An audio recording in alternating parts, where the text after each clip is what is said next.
Good evening and welcome to my new video. আগের ভিডিওতে আমরা যেখানে শেষ করেছিলাম সেখান থেকে শুরু করব বন্ধুরা। যারা আপনারা আগের ভিডিওটা ফলো করেননি তারা দেখে নিতে পারেন। ইংলিশে ফ্লুয়েন্ট হতে গেলে আমাদের ইংলিশে ভাবতে হবে। এখান থেকেই আমরা প্রথম ভিডিওটা শেষ করেছিলাম। পরের ভিডিওতে এই ট্রিক্সটা আমরা বলবো বলেছিলাম, যেটা ইংলিশে আমরা কি করে ভাবতে পারি, আমাদের মাদার ল্যাঙ্গুয়েজ ছাড়া ইংরেজিতে আমরা কি করে ভাবতে পারি। দেখবেন আমরা ভাবনা ছাড়া থাকি না। কোনো মানুষ ভাবনা ছাড়া থাকতে পারে না। তার কর্মক্ষেত্রে হোক, কর্মব্যস্ততার মাঝেও মানুষ ভাবে। বাড়ির মহিলারাও বিভিন্ন কাজের মধ্যে থেকেও ব্যস্ততার মাঝেও ভাববেন।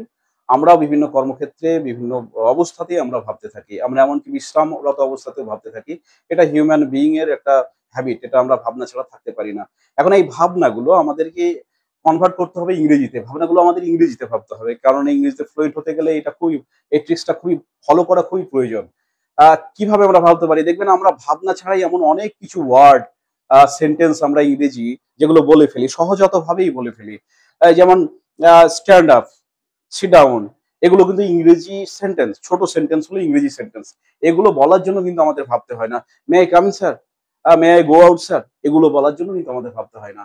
বাইরে কোনো অপরূপ সৌন্দর্য দেখেও আমরা বলে দিই ওয়াও হোয়াট এ সিন, বা এরকম অনেক কিছুই ওয়ার্ড যেগুলো আমরা বলে দিই। যে গো fast, please make some T, etcetera etcetera. বিভিন্ন ধরনের ছোট ছোট ইংরেজি বাক্য আমরা না ভেবেই বলে দিই।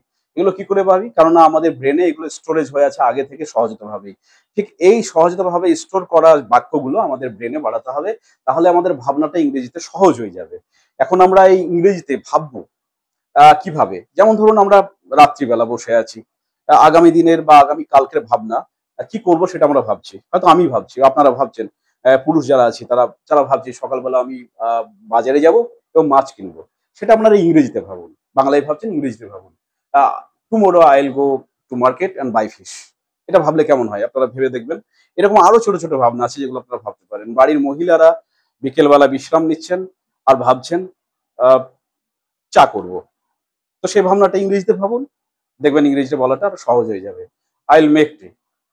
এরকম আরো আছে যেগুলো আপনারা নিজে থেকেই আপনারা কমেন্টস করুন যে কি ভাবতে আমরা পারি। আ পুরুষরা কি ভাবতে পারি? বা মহিলা যারা আছি, আমরা যারা ভিডিও দেখছি, তারা আর কি ভাবনা আমরা এগুলো ভাবতে পারি। দেখবেন পরস্পরের এই আ কনভারসেশন বা যেকোনো যে হ্যাবিট, এই যে প্র্যাকটিসটা আমরা যদি এর মাধ্যমে করে ফেলি, দেখবেন আপনাদের থেকে অনেক কিছু ভাবনা বেরিয়ে আসে যেগুলো ইংরেজিতে আমার থেকেও হয়তো ভালো আপনাদের ভাবনা আপনাদের মাইন্ডে আছে যেগুলো বেরিয়ে আসবে। তো এই ভাবনাগুলো ইংরেজিতে আরো ভালোভাবে করতে গেলে আমাদের কিন্তু ইংরেজি ভোকাবুলারিটাও বাড়াতে হবে। এটা কিন্তু আমাদের খুব প্রয়োজনীয় একটা জিনিস। কেননা আমরা সব ভাবনা ইংরেজিতে সমানভাবে ভাবতে পারবো না। কারণ সমস্ত ইংরেজির ওয়ার্ড গুলো কিন্তু আমরা জানি না। সেই ওয়ার্ড গুলো কিভাবে আমরা, ইংরেজির ওয়ার্ড গুলো কিভাবে আমরা রপ্ত করতে পারবো, ভোকাবুলারি কিভাবে আমরা বাড়াতে পারবো, সেই ব্যাপারেও আমাদের কিছু পন্থা অবলম্বন করতে হবে। যেগুলো অবলম্বন করলে আমরা আমাদের ভোকাবুলারি বাড়াতে পারবো। ভোকাবুলারি বাড়লে আমাদের ভাবনা স্তরগুলোও বেড়ে যাবে এবং আমরা ফ্লুয়েন্ট হতে আ সহজেই পারবো। পরবর্তী ভিডিওতে আমরা এই নিয়ে বিস্তারিত আলোচনা করব। আপাতত ২য় ভিডিওতে এটাই, এতটুকুই। সবাই ভালো থাকবেন, সুস্থ থাকবেন, পাশে থাকবেন। আর লাইক, শেয়ার, কমেন্ট অবশ্যই করবেন। আপনাদের একটা কমেন্ট, একটা লাইক, একটা শেয়ার পরবর্তী ভিডিও বানানোর জন্য আমার জন্য খুব উৎসাহের কাজ করবে। So thank you very much for today. সবাই ভালো থাকবেন, সুস্থ থাকবেন।